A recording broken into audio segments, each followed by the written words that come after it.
So we'll go ahead and get started as more people join. But I want to thank you all for joining us for the second season of Crowd Conversations. This is a monthly virtual speaker series focused on building a circular construction economy with deconstruction and building material reuse as an important component of the paradigm shift from a linear to a circular economy.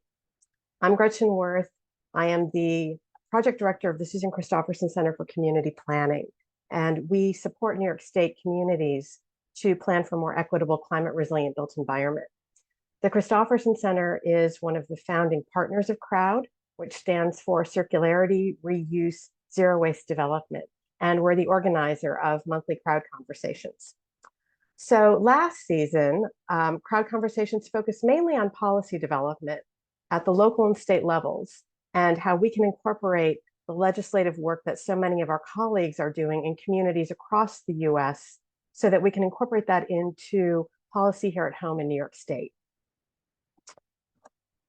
This season, we are focused now on the need not only to develop deconstruction-related policy, but also the need to develop a marketplace. Our theme this season is building a New York State building material marketplace. And between now and June 2024, we'll hear from New York State-based folks who work in both the public and private sectors in actively expanding our nascent marketplace for building material reuse. Whether they're deconstructing buildings, running salvage and reuse operations, relying on reclaimed materials for their architectural work, advocating to save our existing buildings and infrastructure, creating digital marketing platforms, they're doing awesome work every day. And they see the opportunities inherent in a larger, more robust marketplace. So we hope you'll join them as they share their experiences and their views of what a vibrant building materials marketplace can look like in New York State.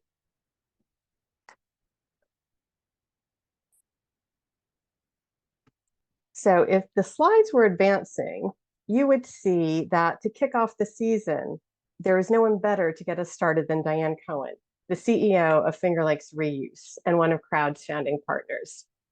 Although Finger Lakes ReUse is based in Ithaca, it's known far and wide across New York State and indeed the US for the work that Diane and her growing team have been doing since 2008. Diane has worked in the field of salvage and reuse and not just building materials for more than 20 years. She's won numerous state and national awards for her vision, her leadership, and her unwavering commitment to the critical need for circular economies and the value and opportunity that reuse brings to communities and to individuals. We at CROWD in Ithaca and across New York State are so lucky to have Diane and her network and knowledge of the value of reuse, economically, environmentally, socially. Her knowledge and value, knowing that her knowledge and her network, they're tremendous, as is her generosity in sharing her wisdom and ideas. Her belief in how transformative employment in the reuse sector can be for people of all skill levels is palpable. And I'm inspired and I learn something new every time we have a conversation.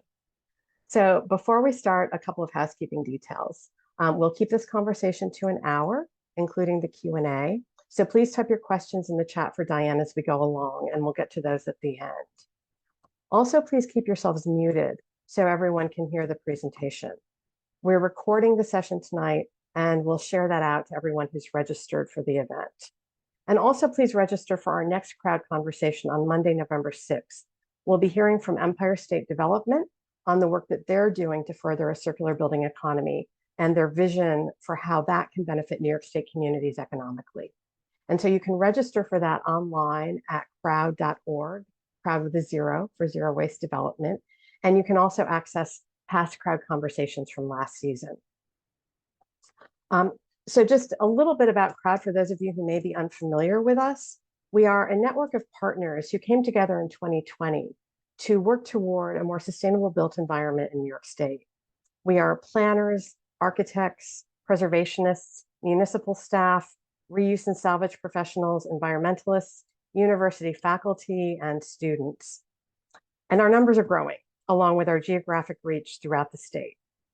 CROWD is working to create a circular construction economy in New York State that brings economic, environmental, and social benefits to all of our communities. At the core of our efforts, we support and advocate for a more sustainable built environment. That means caring for and maintaining our existing building stock.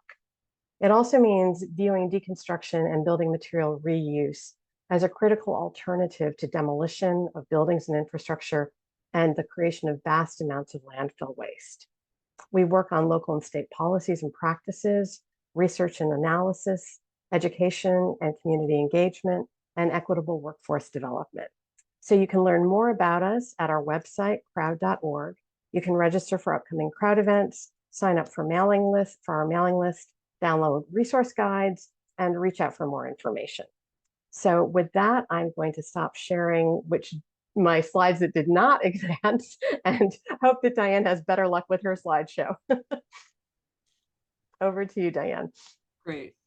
Thank you, Gretchen. And it's really good to see the people that are joining this. I see we've got Minnesota in the house. We've got Pittsburgh. It's really great to see colleagues Melissa and Mike, and I'm sure there's people from around. It looks like there's other people from outside New York State, so that's really exciting. And then we've got coworkers and former coworkers, and I see a former board president and volunteers, and my parents are also joining today. So anyway, this is really thrilling, and so really happy to be here today, and thank you so much for this opportunity, Gretchen. And I'm here to talk about what I'm seeing moving forward as best I can. And okay, now I need my slides to advance. And I also really need to do another shout out to Crowd and this volunteer organization, these people who are coming together every Monday morning. We have a meeting and really trying to prioritize by working together, elevating the issues that we all agree and the reason we're convening here tonight. In particular, Gretchen, I just am so grateful to you for what you've brought, your vision, and you've just brought this the conversation to a whole new level, and your efforts are making a huge difference. And really delighted to see Historic Ithaca and Susan Holland here. Because that's where I came out of, and they've been such an essential collaborator with Crowd. And anyway, this is just really exciting for me. And so glad to be doing this. And hopefully this will be a good conversation that hopefully I can set it up and we have some time to ask questions and discuss and share ideas at the end of this, because I really look forward to that part the most. So this is actually, I took this, I snapped this when I was at a film. It was like kind of a Koyaanisqatsi of waste. It was a film called Matter Out of Place. It doesn't have any dialogue, or maybe there's a teeny bit. But I think I counted at least 10 people this is a landfill. I'm actually not sure exactly where the landfill is. The filmmaker was from Austria, and he shot waste issues around the world. I think there's at least 10 people harvesting materials out of this landfill. And so I really wanted to kind of highlight the invisible systems and the enormity of some of these systems that we don't think about. They're out of sight, out of mind.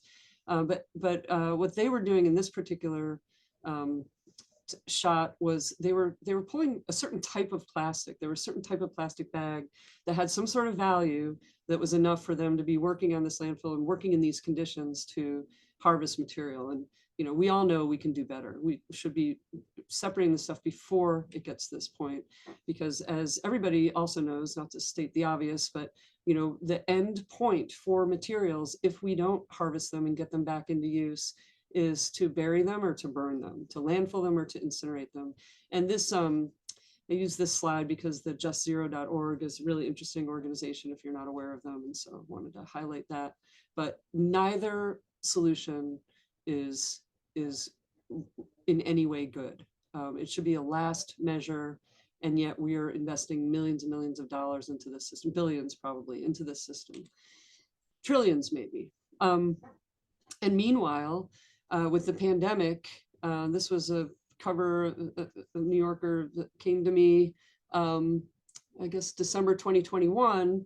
These are the shipping containers, and people remember hearing about supply chain disruption, and also people, you can't get what you want to buy anymore, and well, sometimes, and the purchasing has gone up. And even yesterday, when I was thinking about this talk, I heard a program on NPR where there was a reporter talking about canceling her Amazon Prime membership because it had just become too easy to purchase whatever they wanted. And they noticed, their family noticed they were just spending way more on objects than they ever had before COVID. And so people are buying more, there's more good material in the system, and it's a huge, huge problem.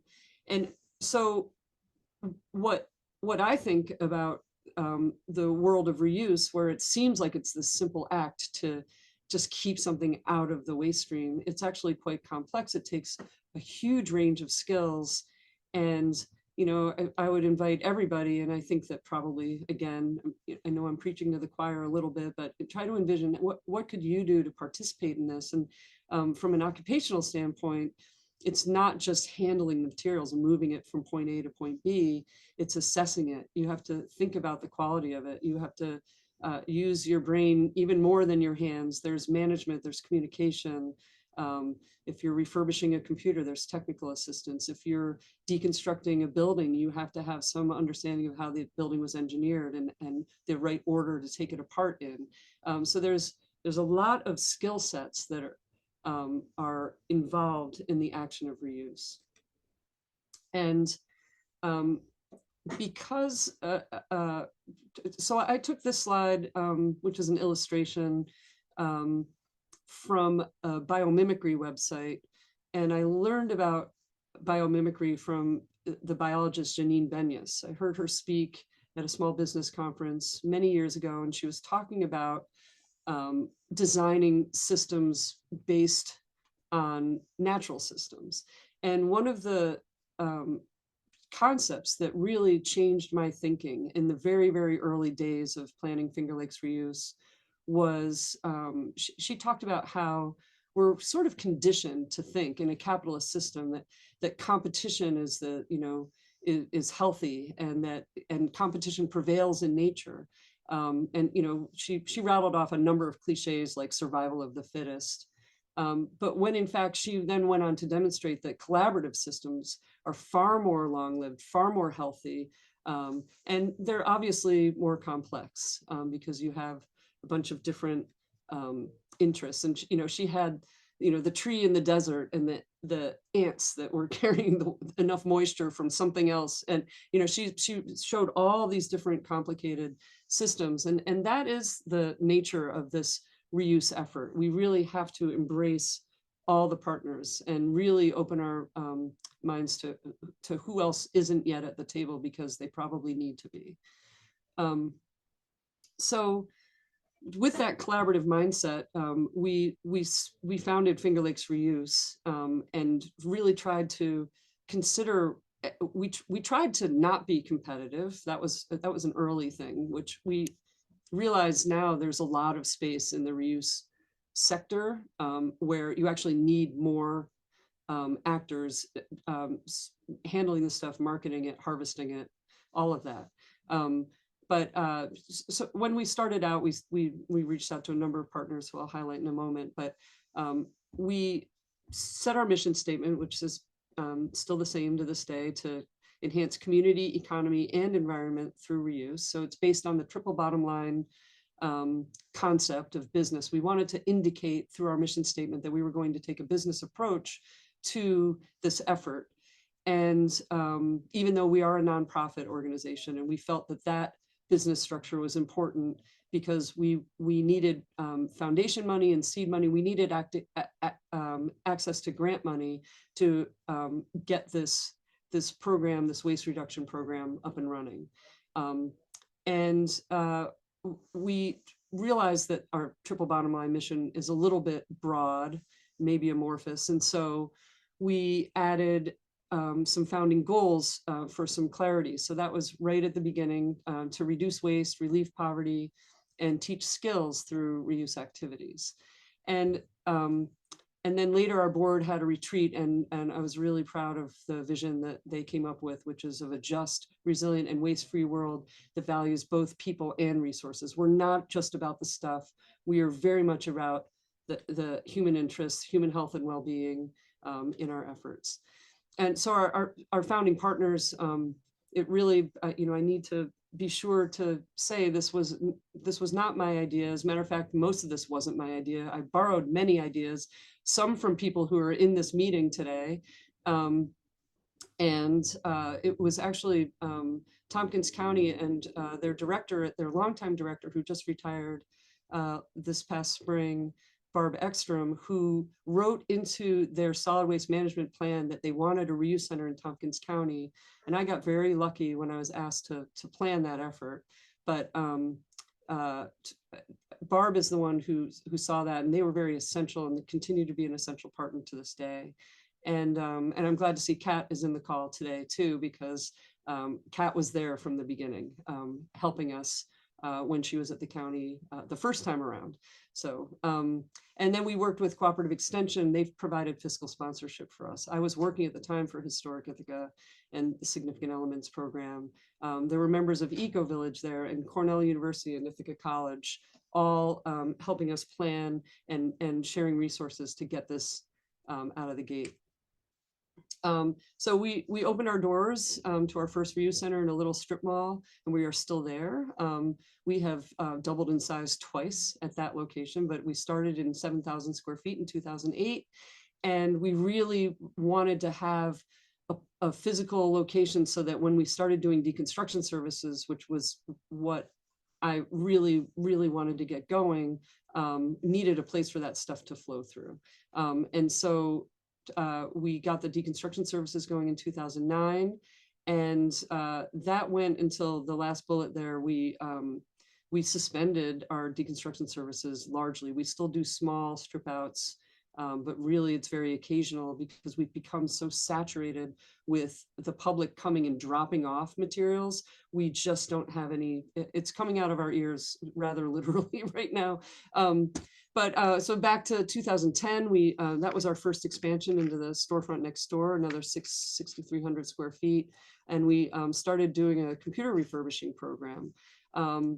Then the repair cafes kind of became a big sensation out of Amsterdam, and Seattle and New York City picked them up. And so there was a lot of local interest in Ithaca. And so we have a very volunteer driven weekly repair workshop where it's volunteer run. It's a free service every Saturday afternoon. And other than a couple of years where COVID disrupted it, it's been going every Saturday since 2012, and really proud of that. We've repaired many, many, many items. They have about a 70% success rate, 70–75%, which is really great. And then we started a job training program because when we opened the computer refurbishing program, we were bowled over by the volume of e-waste that came at us, or potential e-waste, and we wanted to save as much as we could. We had a good number of volunteers, but we really knew we needed to build another, like, layer in additional workforce. And so we thought if we could design a mutually beneficial job training program, that could help. And that's been going ever since. And that has been hugely helpful to the development of and the expansion of our reuse efforts. Having people come in, do an apprenticeship as a stepping stone to their next career opportunity has been really great. And so I'm really glad my coworker Suzanne's here, because she's our workforce coordinator and has been a real asset to the program. And then we bought a building. We had an opportunity to buy a building. We knew the owner. Everything has been a shoestring as we've put all this together, pieced it together and bootstrapped it all, never having really much in the savings account. But we were able to buy a 17,000 square foot building that's much more visible. And as a result, the donations that have come at us have really continued to spike, and our business revenues have spiked as well. So that's been really wonderful and very, we were pretty sure there was enough stuff to have two fairly major reuse centers in a county of 100,000 people. But we have demonstrated that, yes, there is, and then some. And that's been the really clear demonstration that's had me thinking ever since, what is the next thing? What is the system that we really need? And we started formalizing. The REMAP program is a program where we're giving materials away. We always gave materials away from the beginning, but we didn't have a system for it. And we wanted to be fair. And if someone needed a sofa, we didn't want to pick out the crappiest sofa and not give them the $200 sofa. So instead, we give store credits now, and we do it through nonprofit partners who we set up a really simple form for them. And there is a trust-based element to it. The executive director of the Human Service Agency signs an agreement, lets us know who's authorized to fill out these forms. We try to keep it really simple for them and for us. We know how beleaguered nonprofits are. And within 24 to 48 hours, there's a store credit set up in the client's name at both of our locations, and they have 60 days to use it. So that's been a really great part of helping materials move back in an equitable into use in an equitable way. And then, like I said, we had to pause our deconstruction services. So I'm just going to flip through some photos just so you can see what our reuse centers look like. We got into clothes and books when we purchased our second location. That was some advice we got from an organization called the Cascade Alliance that helps other nonprofits create waste-based industries to help create jobs for vulnerable populations. We met them at a conference, and they've been helping us ever since. And that having the clothes and the books and the building materials expands, it makes us different than a Goodwill or a thrift store because we're much more of a one-stop drop. There's a convenience element that the public really, really responds to. It's like having the recycling container next to the trash. But here's a variety of what's on our shelves.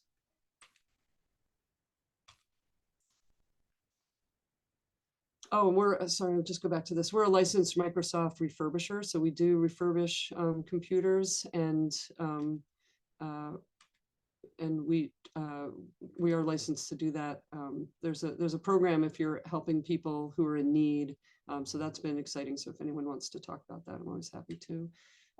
Also, things that get donated all have batteries in them. And so the ones that we have a battery tester, and we'll put them in the flashlight so that when you're buying a flashlight, you know that it works. But then we have, thousands and thousands of batteries. And it took us a while. We found our county doesn't have a program for non-rechargeable batteries. So we actually ship them at our cost, about $75 for a 3 or 4 gallon pail to Ohio for responsible recycling. And that's an example of what this kind of reuse can do. We can kind of sort materials and make them more marketable, building materials and this whole range. And there's a human element to this. There's a lot of effort and work that goes into it, and sometimes it's exhausting. So here's a couple of our superstar volunteers. We call this product testing.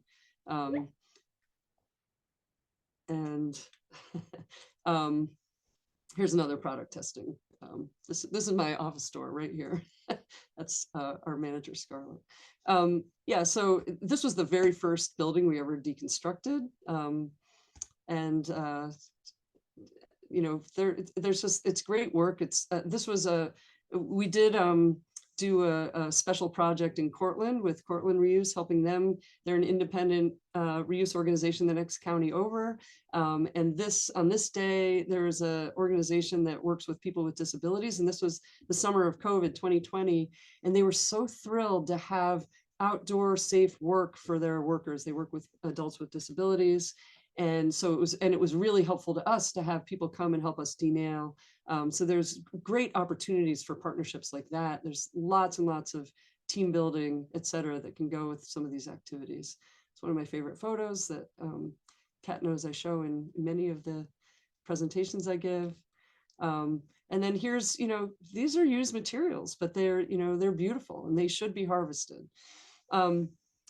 Last year we did $2.4 million in sales, both of our stores combined. We received 45,000 vehicle drop-off donations. So that's not number of items, that's number of cars that we count cars. We returned 750,000 items into use. We provided $110,000 in store credit vouchers to 480 households. And those are referrals through 26 human service agency partners that we have. We've been experiencing 20% business growth each year for the past decade, which, if you talk to business people, that is a breakneck rate of growth. And we've been feeling that. But we've returned $196,000 in sales tax into the government coffers. And meanwhile, we're employing 78 people. We pay a living wage. We have 10 apprentices, and this summer we had 32 youth workers. We did economic impact analysis with Cornell students last year.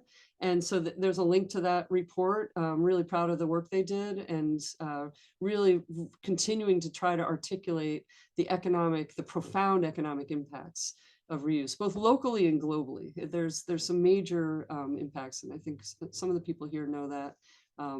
But just what one organization did in one small rural county with a college town, we really wanted to drill down and be able to show that.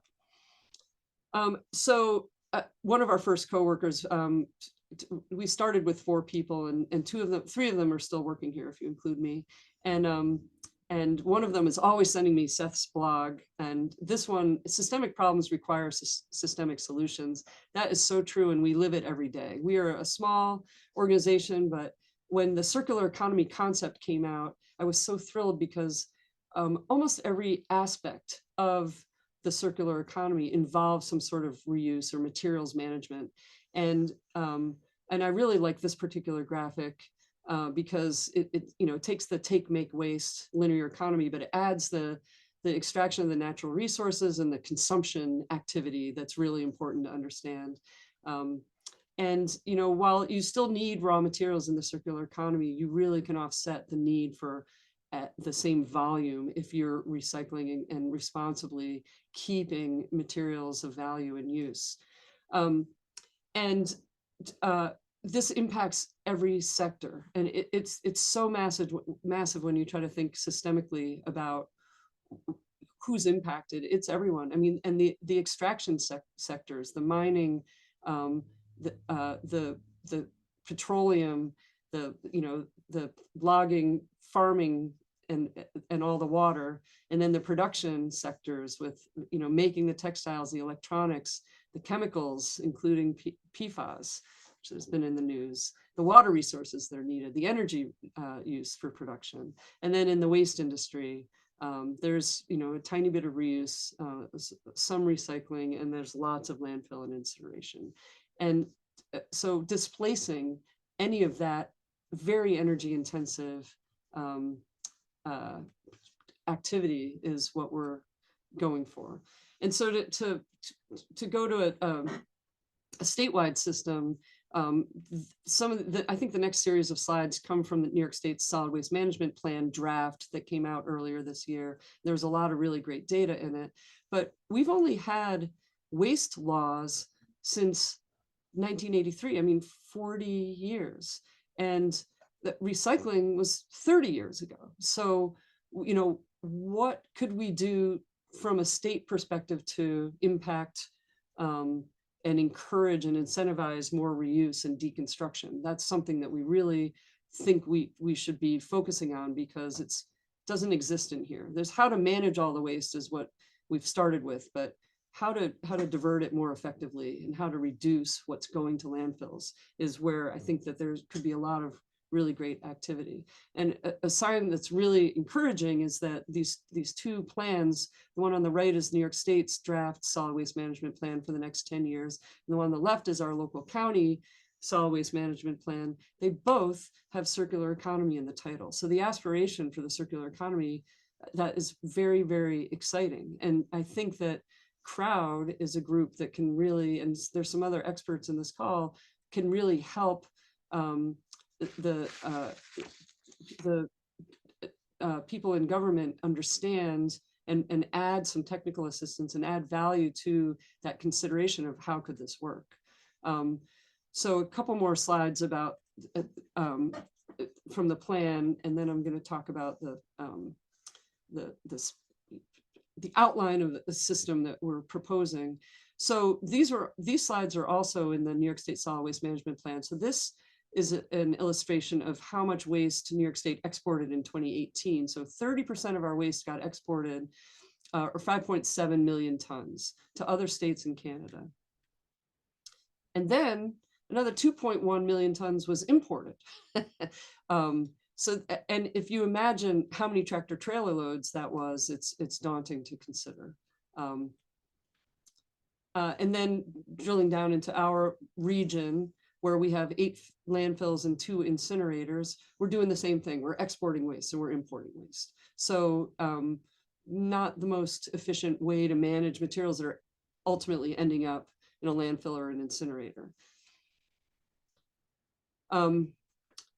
And then as far as our existing recycling systems, it's all based on commodities and, you know, what kind of value can we get?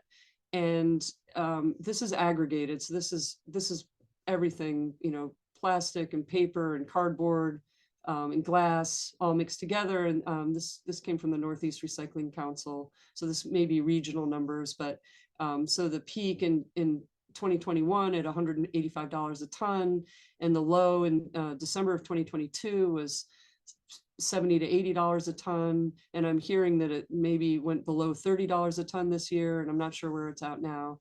But meanwhile, through our cash registers at Finger Lakes ReUse anyway, we're selling stuff for $2,000 a ton. And actually, that's the conservative number. Really, we estimate it's $2,500 to $3,500 a ton. And, you know, we would love to break that down by category of material, like building materials may be higher than that, because you get a lot of value from building materials and doors and lumber and all that stuff. So something to consider from an economic perspective. And then locally, Tompkins County has been, you know, in New York State, they're renowned for how progressive they have been in investing in alternatives to waste. And, you know, they were a leader in recycling, but still, even over the last 5 years, 1.5% of the materials management contracts are on reuse. You know, should it be the materials management division that's investing? Should economic development also be investing? You know, those are some questions that we have, and we're talking with New York State and local economic development professionals to get their opinions and see and help demonstrate how much economic impact there could be by investing in this. And part of the reason that the waste industry doesn't invest very much in reusable and repairable materials is that there's a perception that it's just a small volume. And if you look at what Finger Lakes ReUse has been diverting compared to what has gone through our transfer station, that's true. It's still a small volume, but the percentage of what's actually valuable that's going through the transfer station is more difficult to measure and understand. And I also would argue that if you look at it from a value perspective, what's reusable and repairable certainly should be pulled out because of all of what the local economic return that happens, and social return. There's jobs, there's repair, skills, you know, education, community engagement, energy savings, local economies, saving embodied carbon, keeping plastics in use, avoiding greenhouse gases. There's so many values, different values in reusable and repairable materials, far more than what's currently invested in the recyclables and waste. So this system that we've been talking about, and we actually wrote in our comments in response to both of the local and the state solid waste management plans, were to consider investing in a system of hubs and exchanges, which is about the marketplace. So the hubs are really these much larger facilities, and the exchanges, well, I'll talk about the definition in a second, but the goal is to develop a comprehensive system and a just system to filter out all reusable, repairable, refurbishable, and valuable products and materials from the waste that will otherwise be burned or buried. And, you know, the just component is really critical. You know, there has to be a protection for the human workers who are handling the materials. It has to have to retain focus, because it could, if this thing begins to scale, become an opportunity for some really poor work practices. And I think we need to be really protective of that. And I think that there is an opportunity for good quality jobs for frontline communities, for environmental justice communities, for disadvantaged communities. But we have to be really clear about how to break down what those jobs are and how people are kept safe. And in the comprehensive component, really making sure there's sufficient investment in the material collection systems and services. Being in a college town, watching what gets thrown into dumpsters at the end of the semester is like shocking how like brand new a lot of this stuff is. And I'm sure that that happens everywhere in dumpsters all over, in communities all over. And I think that, you know, we can do better in our how we design our collection systems and services.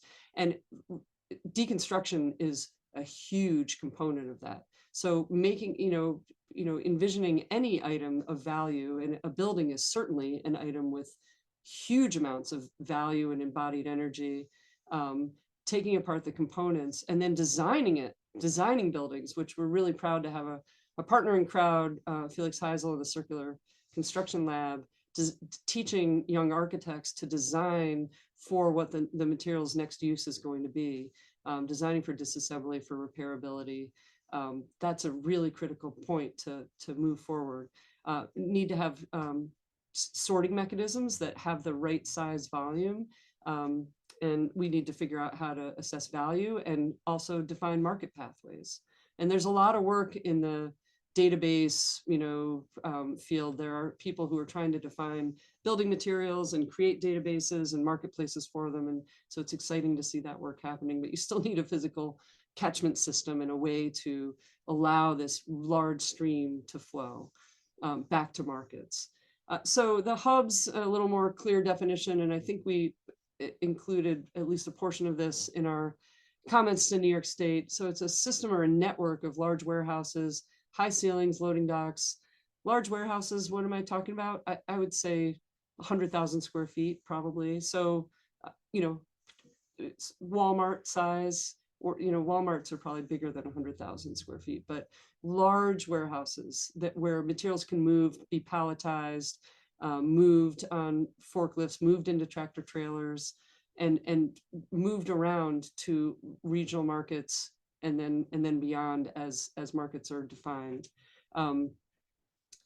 Making sure that we can harvest and process reusable, repairable, refurbishable materials. These hubs would be kind of supported by public-private partnerships, similarly to recycling centers or transfer stations, or landfills or incinerators, looking at them as a materials management, a priority materials management component of the waste reduction system. Good paying jobs and multiple workforce development activities. And then, just like the system that exists now, which is too small for what the volume of materials are, you start kind of high grading out of that system. You focus on the largest volume, the highest value materials. Building materials are right up there. Mattresses, appliances, textiles. There's repair activities, light manufacturing. You could retrofit gas appliances to become electric appliances instead of crushing them and recycling them. There could be a retrofitting activity, working with a local BOCES, et cetera, as a workforce training. And then reverse logistics, which is a phrase that talks about the big box retailers, Walmart and Amazon, have the take back systems, and they need a lot of help managing it. And it's an enormous industry. And so connecting the catchment of these materials on the local level in these hubs, and then being able to define them and get them back into, there's certain companies that want their materials back. They value them. Apple has realized that actually it's valuable to take their materials back and use them for future components and products. So the hubs are these larger spaces that, to my knowledge, maybe they exist somewhere, but I don't know. And I'd be interested to hear what people know about them. And then the exchanges include what we're operating now. We have two community reuse centers. There are other reuse centers around. There are for-profit and nonprofit. There are thrift stores, and then specialty shops. Like there's in the same mall where we sell sporting goods along with everything else, right around the corner, there's a specific used sporting goods store, and they accept stuff on consignment. So they deal with people. We only accept stuff by donation, and they provide a greater variety for people and maybe a higher quality and probably a slightly higher price point. But you know, there's a huge, we probably have enough shoes in stock right now to open a shoe store tomorrow and a bike shop. And we're currently working with our local bookstore and our local bike community bike program to try to figure out, can we, you know, what it looks like for us to feed them supply. Antique stores, auction houses, online platforms, and online platforms are certainly, you know, robust marketplaces. But there are people who don't, you know, we're demonstrating every day that there's people who don't want to deal with that. They want us to deal with it. They don't have time. They don't want people to come into their house. They don't want to dicker over the price. They just want it to go and be properly and responsibly handled. There is a cry from the public coming at us that people want their stuff to be, they're done with it. Could you please do the right thing with this now? And oops, I'm lost. So these can be nonprofit, they can be for-profit. There's lots of room for startup enterprises. Again, in frontline communities, underserved communities, there's opportunities to start up small enterprises that these hubs could feed. And this system could also provide technical assistance for a series of startup enterprises that also could not just sell products, but include repair and refurbishing services. And so here's my attempt at illustrating kind of an environmental movement of materials to markets and like a hierarchy. And so prioritizing local markets first, you know, as you saw in how waste is moving around, it's really, it's waste industry deciding, okay, we've got to deal with this landfill over here. That's where we're getting the best rate. So it's worth us to send all these trucks 2 states away, et cetera. But I think that, you know, we could kind of intentionally design or, you know, put into our pricing some sort of environmental, I don't know, like fee or something for the further it goes. But hopefully you're also, from an economic standpoint, you're supporting your local community by keeping the stuff in the local economy first. You're prioritizing that. And then if the community doesn't want it, then it can go to the regional, it can go to the next hub over or to the next exchange that wants that material. So I am working with some systems engineers at Cornell University this semester, and they gave me a sketch, but it was not quite ready for this presentation, but we're working on it this semester. And I'm really pleased to say we also received a grant to help build up capacity, to help support our neighbors in developing more reuse. And so what I'm hoping is that this system will continue to emerge as we continue to kind of illustrate what the components could be and how it might work. So here's my attempt at illustration, then I'll open it up. I think I'm almost about done here. So we opened with one community reuse center in 2008. And at the time, my thinking was, we need one in every county. And I had already managed an architectural salvage program. And I thought I knew about the possibility for building materials, but then I learned that we were going to quickly outgrow that space we were in. So then we bought this second building, and we had already expanded. And then I was like, okay, we nervously opened a second location. And I'm like, okay, maybe we need a handful of places in every county. But what we've experienced operationally is we need to change how we're managing materials. We need to focus our expertise into a central processing location, because we've got now people processing household items at one location and people processing household items at the other, and people processing building materials at one location and people processing building materials at the other. And so we need to weigh out, you know, the transport. We need to figure that out versus and the costs and the environmental impact versus the, you know, diluting the expertise. And so we're trying to figure out what that might look like. And so these hubs, you know, have kind of evolved in concept to being sorting facilities and assessment facilities, a more centralized operating space that can feed out to the retail outlets that continue to be drop-off places. And then maybe the exchanges, the reuse centers or exchanges or whatever they are, whatever place you can go acquire or drop off your materials, start to specialize. And Then, in Tompkins County, we've known for years, pre-COVID, there were about 40 brick and mortar places, businesses, nonprofit and for-profit, selling used materials. So in a community of 100,000, about 40 businesses already. And this is a largely unmeasured economy. I know that Minnesota's done a really great job trying to measure it, and there's other efforts happening. But what these hubs could do is seed a lot more. And there could be, I know Significant Elements has a niche with really wonderful hardware, and you can start having niche markets and specializations, and shoppers knowing they're going to be able to find the thing that they want because it's the store that sells all the fans or whatever. So starting to look into that, organizing, sorting that stuff, getting it to local markets, and then what doesn't have a local market could be packaged and moved beyond. And this is a regional mall. This is something I think everybody's seen, but these are stores that are empty and waiting, and there's lots and lots and lots of this retail space available. So that's, I want to set that up for would love to hear people's thoughts, and I want to make sure I thank the partners that have gotten us this far, and thank you for listening, and really appreciate you being here. So I'll stop sharing. Thank you, Diane. That was fantastic and inspiring.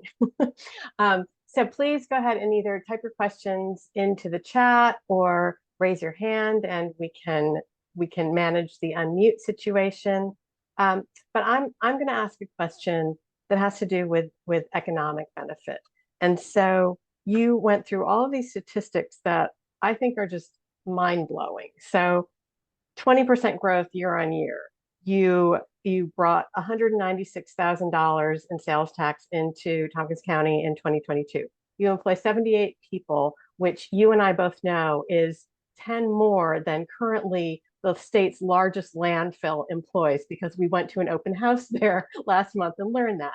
So while Seneca Meadows, which for those of you on the call from New York State know is the state's largest landfill, they're employing 68 people. Finger Lakes ReUse is employing 78, and I think lots of room to expand. So how can we work to get this economic development, economic value message into the public, into the powers that be, whoever those may be, just generally raising awareness about the economic opportunities and workforce development opportunities around this piece of reuse?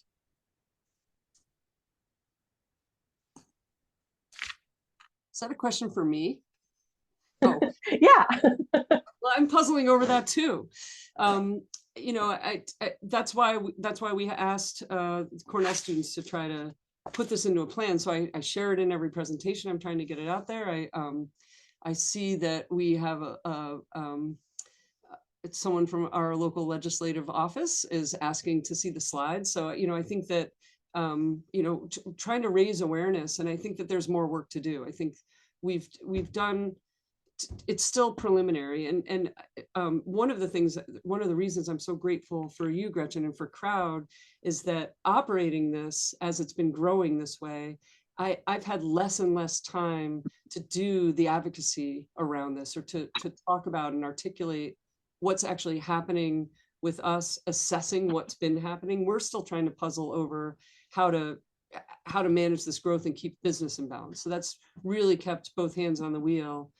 So that's why this collaboration is so critical for us and is taking this to a new level. And I think it's some of the meetings that we've been having with people who need to hear some of these messages are due to Crowd and the efforts that Crowd's made. Oh, you're muted.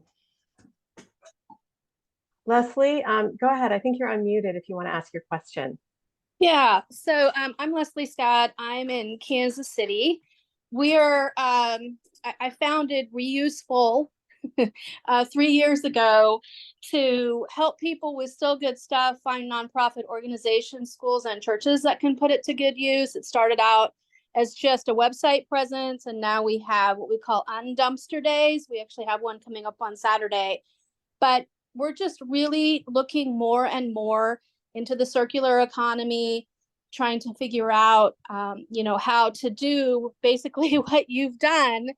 And I know you mentioned Cascade Alliance, but I was wondering if you do any consulting with organizations that want to start something like this in their area. We're so centrally located that we feel like we're in just an ideal area to be able to, within not that much distance, be able to reach multiple states.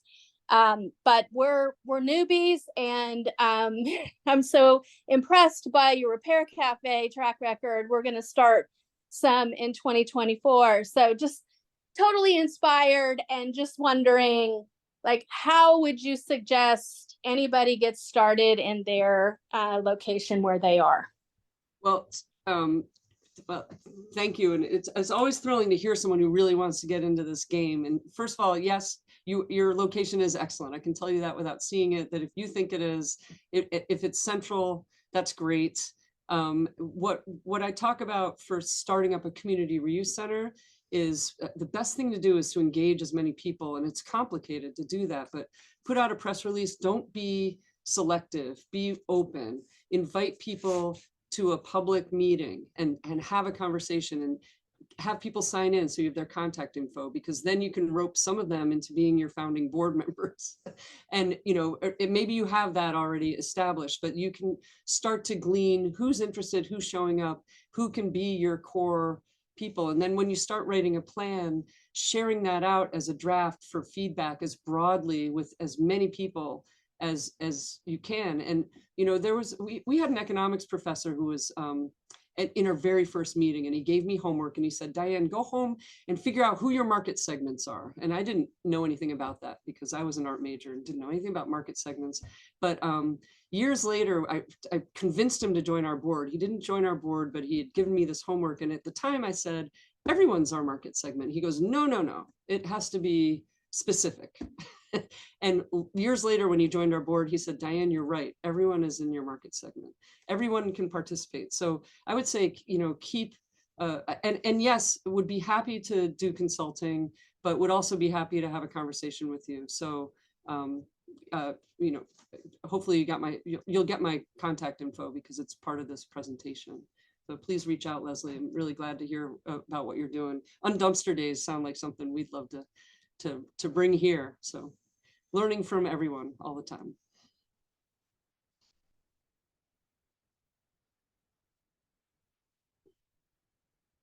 So Melissa's put into the chat, receiving state grant funding, a quasi business government entity created a reuse center.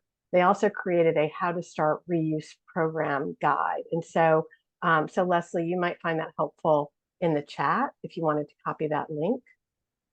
And so Diane, I also wanted just, if you could paint the picture for Tompkins County. So as you've mentioned, 100,000 population, we have a number of, two universities, a community college, both a rural and a more suburban population.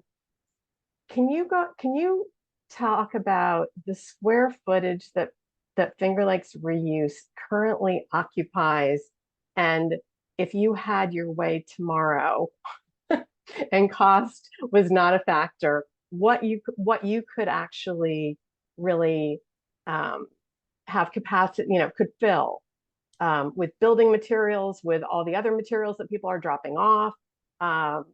What does that look like in Tompkins County? Yeah, what I see is probably more than one hub now. I've been talking about one hub per county, but I think actually we need more now that I've been kind of trying to understand what all the activities are. So say if we could get 2 large warehouses that are not so grungy, like they need to be places that are well lit and good workspaces, because there's a lot of work that's going to happen. There's going to be a lot of people working in there. And then probably with the, how big is Tompkins County? I don't know how many square miles it is, but it's not that big. I think we need some rural outlets, probably 3 or 4 small rural storefronts that can be a drop-off area, so it's really more convenient for people who are out there, and it's more accessible for I think Tompkins County has maybe the highest per capita of people living in mobile homes in New York State. And so there's lots and lots of poverty in Tompkins County, even though we're surrounded by even more poor counties. And so I think 2 hubs plus at least 3 more outlets, and then maybe one more maybe community reuse center size. So we currently have the place at the strip mall is now about 30,000 square feet. Right, 30,000, and then our downtown building that we bought is 17,000 square feet. So we have about 47,000 square feet. Plus we have about 25,000 square feet of warehouse space that we're using. That's like temporary interim warehouse space with developers who are giving us deals on the rent. Not great deals, but deals. And so, and we need, so this larger hub, 50,000 square feet minimum to get started, to have this first operation, and closer to 80 to 100 would be really ideal and would allow us to like settle in and grow over the next several years to really start building up these, the appliance refurbishing program, the building materials processing, denailing, being able to take a house when the developer really needs the thing to move and we have to panelize it and get it off the site in 5 days, like we demonstrated with our crowd partnership. But you need a place to then have it be processed. And so I hope that helps. A lot of space. Yeah. Yeah.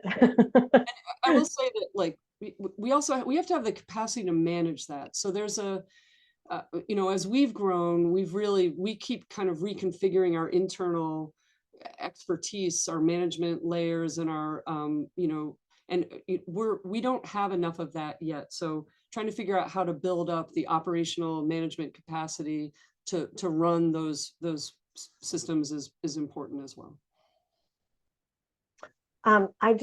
We're getting to 6 o'clock, and I know I want to be respectful of everybody's time. So I think we have one more question and then we'll wrap it up. But a question from Melissa: what role can local government entities play to support more or better hubs, which seems like a win-win? So they can divert materials from landfills and incinerators. They can supply you with reusable materials. But what do you see the role in our government entities taking here that would be most helpful? I think probably following the model of how did transfer stations get sited, what mechanisms, what partnerships were used, was there economic development, was there, who's funding those now? I think looking at that, who funded recycling efforts, and see, is it capital, what kind of partnerships got those up and out of the gate? I would look at I mean, everything we've done, we're reusers. We